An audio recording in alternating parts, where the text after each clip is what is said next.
on our good friend Brent Beaird of College Sports Today, and also First Coast News down in Jacksonville, Florida. Brent Beaird, among other national individual awards, a Heisman Trophy voter. So, Brent, I trust that you waited until after Saturday's games to cast that ballot. Is that indeed the case?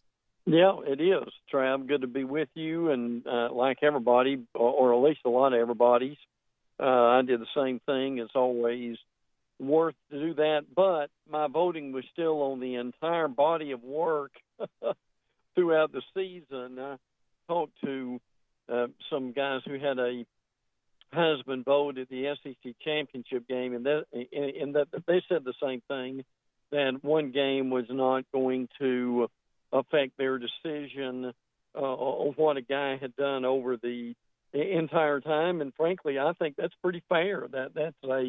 I think that's the best way to vote for is not what you do in the championship game, but what you do including the other 12 games.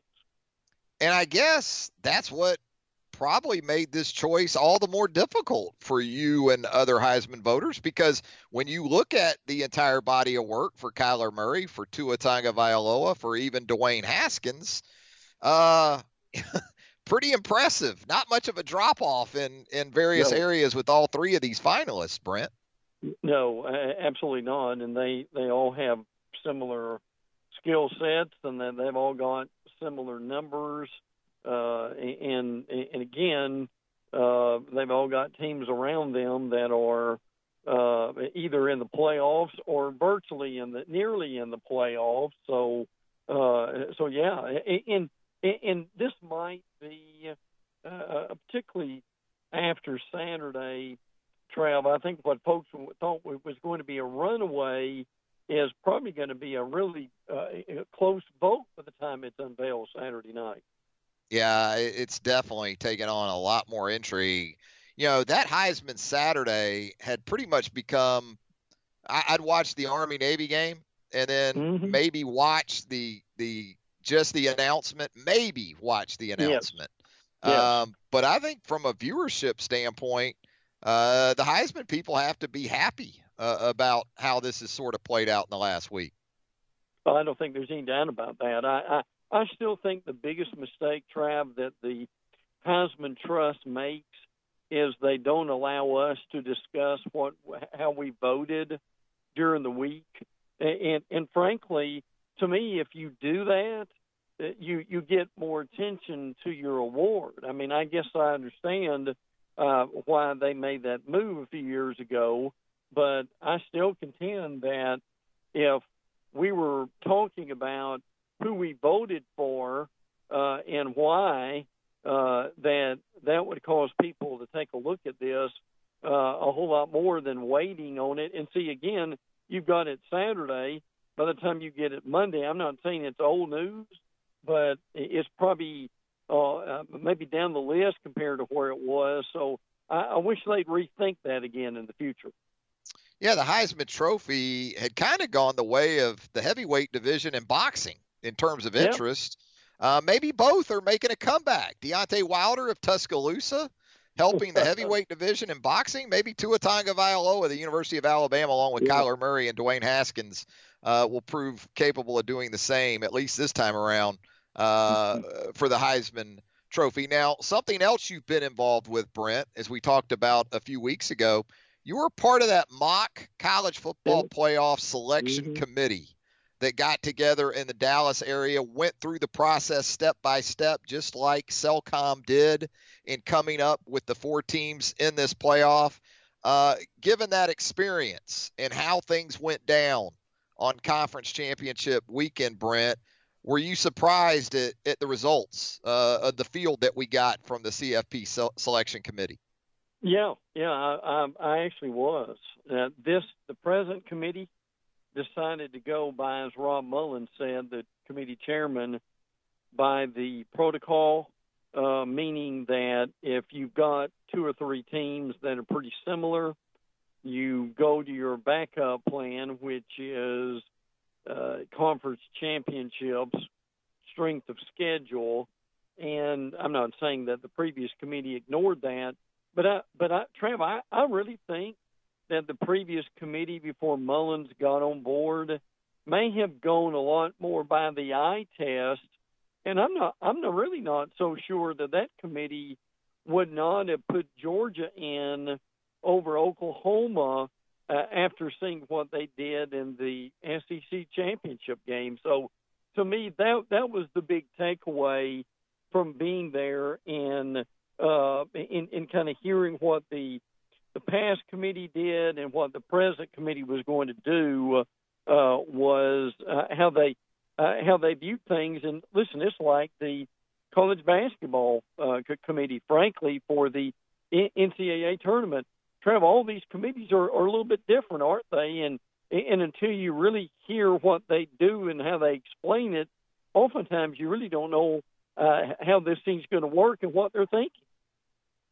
You really don't. Although, if it had come down to it and Alabama had lost to Georgia and it was Alabama, Oklahoma, Ohio State, I don't think it comes down to protocol. Do you? I mean, it's impossible to say because, as you said, every committee is different. But let's say Alabama doesn't have a conference championship in that scenario. If Georgia wins that game Saturday, do you think Alabama would have possibly been left out for a conference champ? No. I'm pretty confident they would have been in. I mean, you could just kind of take what we heard in October was even the people who were there. Now, they weren't on the committee, but how impressed they were with what Alabama had done in previous years and what they were doing in this year. I really don't think the committee would have overlooked what Bama had done as far as dominating their opponents, that they don't use this anymore. And what you and I talked about the difference of this, but being in control of the game the way they were, I think the committee would have probably said that we still think this is one of the top 4 teams in the nation, and I think even a Bama loss, but that they still be playing on the 29th in one of the semis. Yeah, it wasn't the Alabama loss that gave the selection committee the out with Georgia. It was the LSU loss. Yeah, no doubt. If Georgia beats LSU back in October and is undefeated going into that SEC championship game, the game Saturday in Atlanta would have essentially been exhibition football with a trophy going to the winner because both would have been in the college football playoff in that scenario. Hey, Brent, as we look around the Southeastern Conference, get a little bit closer to home, how about these offensive coordinator spots now in the league? You got openings these are big dog programs. Tennessee has an opening. Auburn now has an opening, although I'll still contend that it doesn't because Gus Malzahn is the actual offensive coordinator at Auburn. And now at Alabama with Mike Locksley moving on to the University of Maryland as head coach. Do you get the sense, Brent, Tennessee fans are getting antsy because there hasn't been a hiring made. But I kind of get the sense that maybe some of these candidates are slow playing Tennessee and even Florida State and these other jobs waiting to see what's going to happen around here. What do you think of that? Yeah, and listen, I would agree with that. And Hugh Freeze is a big domino here. Wherever he goes, and he pretty well is linked to all of them, including Florida State. And I think the Freeze situation will be dependent upon if whoever really gets close to doing so gets the green light from the commissioner. Now, that will never be public, but I think that's very much involved with it. I mean, Dan Enos is mentioned at Tennessee along with Alabama also. So it is. And look, I'm with you on the Auburn situation. That it really doesn't matter who he hires because Gus is not going to give up control of that offense, frankly, to anybody at this point. So that's a big one. And at least we forget, Trav, with Mel Tucker now official at Colorado. I know they don't necessarily need him for the bowl game, but that starts your defense coordinator dominoes going too. It'll be interesting over at UGA to see if Kirby just promotes Glenn Schumann, who's worked with him the entirety of his time over there. They go back to time spent here together at Alabama. I think Kirby is about to enter that stage of being a head coach at a Power 5 elite that you have to deal with some of the big boy decisions. You start losing assistants because of your success, and then you also have to manage a quarterback situation with Jake Fromm and Justin Fields. And I thought Kirby did some real favors to Alabama in that game Saturday in essentially wasting some downs, and certainly a big fourth down at the end of the game by trying to get Justin Fields involved on a sort of random, sporadic basis. What about you?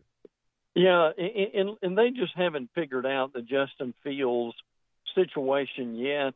I mean, they played him in some of the more insignificant games, and he frankly has a better arm than probably given credit for.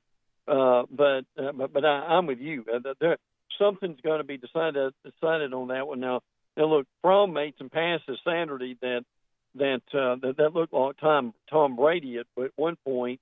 So he's not going anywhere. So that's a big decision in dealing with that. And I can tell you this too, Trav. What's fascinating in all this is we're talking about coordinators, is how like Cliff Kingsbury going to USC. You still got Kendall Briles out there from Houston, Mike Sanford from Western Kentucky, Larry Fedora, who used to be at North Carolina. Isn't it interesting how so many of these coaches now are reinventing themselves by going the coordinator route to get jobs a year or two later? Well, the coordinator level now at the Power 5 level pays so good. It's not a financial hit. Plus, a lot of these guys are armed with multi-million-dollar buyout loot. So that's not even a consideration for them anyway. I mean, you've got guys like Fedora, who I think got $6 million plus from a place like North Carolina, for crying out loud. So financially, they're well taken care of, and they can kind of pick and choose the route they want to try to go back through the rejuvenation process, I guess you could say. Hey, Trav, if anything tells you about the woes at FSU, Walt Bell, the offensive coordinator, making $700,000 is the OC at FSU. Take $650 in order to make that move to go to UMass. Lane Kiffin did that. Lane Kiffin did that here. Although Lane, and with that, Lane will tell you though that he could have come back. Lane contends. He could have come back to Alabama, but he took a pay cut to go to FAU. You bet, Lane. Hey, Brent, as always, we appreciate it, my man, and we look forward to next week you being able to tell us exactly how you voted in this Heisman Trophy race come Saturday night. He's sworn to secrecy, Brent Beaird, but we'll do that next week. Thanks, Brent. Thank you, pal.